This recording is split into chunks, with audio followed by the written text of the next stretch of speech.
Bibliothèque de nuit, boîte de retour, aveu chuchoté. Je n'avais jamais prêté attention à la boîte de retour 24-24 de la petite bibliothèque du quartier. Le jour, on ne la remarque pas, un rectangle gris bouche étroite, bouche sans jugement. La nuit, elle luit sous le réverbère comme une oreille qui promet de ne rien répéter. Ce soir-là, je suis sortie sans dire je reviens à Élise. Elle dormait peut-être déjà, elle dort lourd quand elle fait semblant de ne pas attendre. J'ai glissé 2 livres dans mon sac à dos, et une lettre pliée en 4 dans la poche intérieure de mon manteau. Au comptoir, une femme terminait un inventaire, stylo entre les dents, cheveux bouclés pris dans un chignon approximatif. Elle m'a salué d'un signe de tête. On ferme au rêve dans 10 minutes, a-t-elle murmuré. La boîte de retour est dehors, mais la vraie, c'est ici, pendant que je vois que vous êtes une personne. Je rends des livres et une habitude, et je répondus, on prend encore les deux. On prend tout ce qui se pose doucement, a-t-elle dit, et on tamponne sans faire mal. J'ai souri malgré moi. Elle avait posé les livres sur mon bureau comme on pose une tasse chaude. À lire sans t'obéir, avait-elle dit. Le premier prêt, a demandé Aïcha en notant mon numéro d'abonné. Non, première baisse de bruit. C'est souvent la même chose, a-t-elle souri. Mon téléphone a vibré. On peut parler, j'ai rangé l'écran face contre mon portefeuille. Élise m'avait envoyé Pluton, on dîne demain avec Marion, et j'avais fait semblant de ne pas voir la question derrière l'invitation.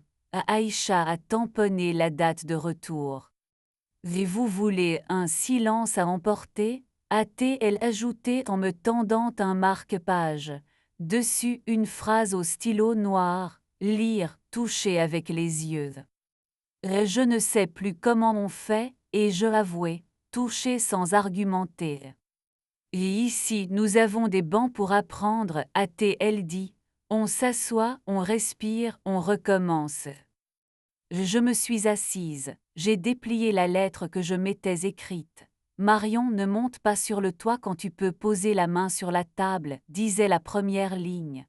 En bas au stylo bleu à peine sec j'avais ajouté « Aujourd'hui dire non que demain acceptera ». L'enveloppe risquait de sentir le savon si je pleurais, je n'ai pas pleuré. J'ai juste reposé le papier dans ma poche avec cette gravité qu'on réserve aux billets de train et aux promesses de tenir.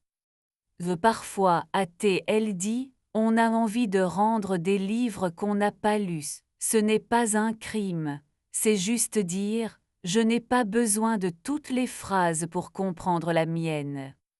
Et si on a envie de rendre une personne qu'on n'a pas vraiment prise, et je osais. On la pose dans la boîte de retour de son propre nom, a-t-elle tranché. Ça s'appelle « à plus tard » qui veut dire jamais. J'ai pensé à Clara, avec sa frange décidée et sa façon de me regarder sans me presser. Pas de séduction agressive, de la disponibilité, ce poison qui a le goût de l'eau. J'ai senti la fatigue vieille de mes explications. À la maison, Élise attendait une personne, pas un plaidoyer. Venez, a-t-elle dit. On écrit ce qu'on veut garder un peu plus, et ce qu'on rend ce soir. On le signe, on le plie, on le met où ça nous arrange. Administration des nuits.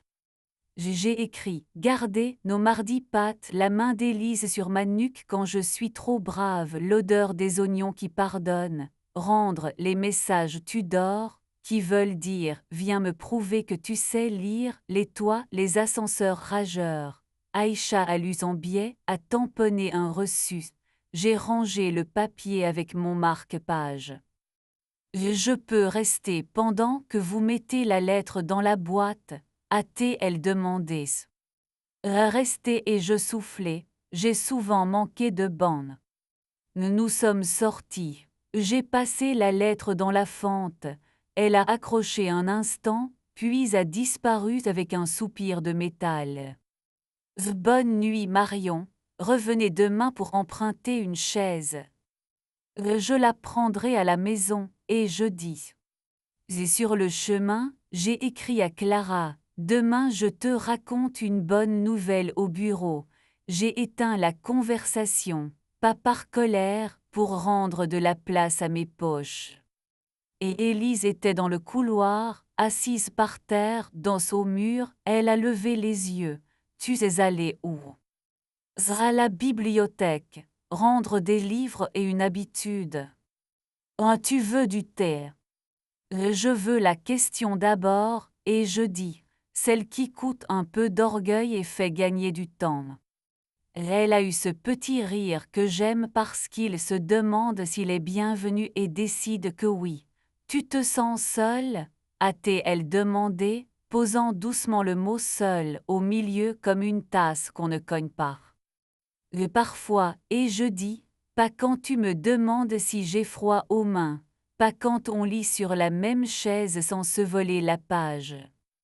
Elle a tendu ses mains, j'y ai glissé les miennes. Nous sommes restés immobiles pendant que l'eau du thé commençait à apprendre la chaleur. Puis elle a dit le front contre ma tempe, moi je me sens utile, j'aimerais être désirée avant d'être utile. La phrase m'a traversée comme un livre qu'on reconnaît. J'ai pris un post-it sur le frigo, j'ai écrit, touché avant d'argumenter, et je l'ai collé entre litière et ampoule. Nous avons ri bêtement. Nous avons bu le thé sur le tapis, je lui ai parlé de Clara sans la décorer, sans l'enlaidir non plus. J'ai prononcé son prénom à la vitesse humaine. J'ai dit la boîte de retour, Aïcha, la prolongation sincère, le reçu. Élise, elle a écrit, ne pas gagner, rester. Plus tard, au lit, nous avons laissé la porte ouverte à moitié, pour que la nuit circule sans peser.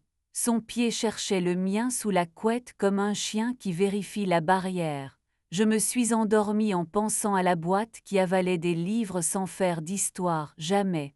La boîte à laquelle on peut confier un petit paquet de phrases quand on n'est pas sûr d'être prête à les ranger correctement. Vos bonnes nouvelles, a-t-elle demandé, j'ai hoché la tête, j'ai repris ma chaise, elle a compris, merci, et je écris. Le soir, Ellie et moi avons déplacé la lampe de la chambre. Quelques jours plus tard, je suis repassée par la bibliothèque pour rendre, écouter la pluie que je n'avais lue qu'à moitié. Aïcha m'a dit bravo comme on dit merci. J'ai glissé la mienne parmi d'autres, tu as le droit de lire lentement. On peut aimer sans emprunter. La nuit n'est pas un toit, c'est un temps. Je suis rentrée avec un roman léger et un traité de menu. À la maison, Élise avait acheté des fleurs pas chères mais très fières. Nous avons déplacé la chaise une fois de plus. J'ai pris son visage entre mes mains, elle a pris ma taille entre ses bras et pendant un instant ridiculement complet, la bibliothèque entière a tenu dans notre couloir. Les bancs, les chuchotements, les tampons, la boîte qui reçoit le soir les choses qu'on n'emporte plus. J'ai pensé que peut-être la fidélité ressemble à ça. Une administration souple, un guichet ouvert.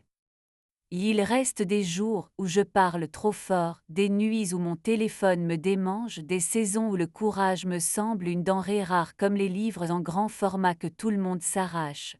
Mais j'ai une boîte de retour, et j'ai cette phrase écrite sur une enveloppe adressée à moi, aujourd'hui dire non que demain acceptera. Elle a déjà plusieurs tampons reçus. C'est ainsi que je me rends, au bon sens du terme, et que je me reprends au meilleur. Si je croise un jour Clara sur un toit, parce que les villes aiment les scènes, je lui offrirai un banc. Il se déplie comme une carte, on pourra y poser nos phrases, ranger nos adverbes et regarder la lune sans lui demander de trancher. Puis je redescendrai parce que la table m'attend. La bibliothèque prête des chaises aussi quand on sait les rendre. Et moi, j'ai promis à Élise de m'asseoir pour de vrai quand elle dit viens. Je conclus cette page comme on ferme un livre sans le détester, doucement. La nuit dehors a encore quelques cases à cocher. Je vais dormir à côté d'une femme qui a le courage de poser la vraie question et la patience d'habiter la vraie réponse. Et demain, s'il faut, je repasserai glisser une autre enveloppe dans la boîte d'angle. J'écrirai encore à moi, pour être sûre de ne pas perdre de vue la lectrice première de mon histoire.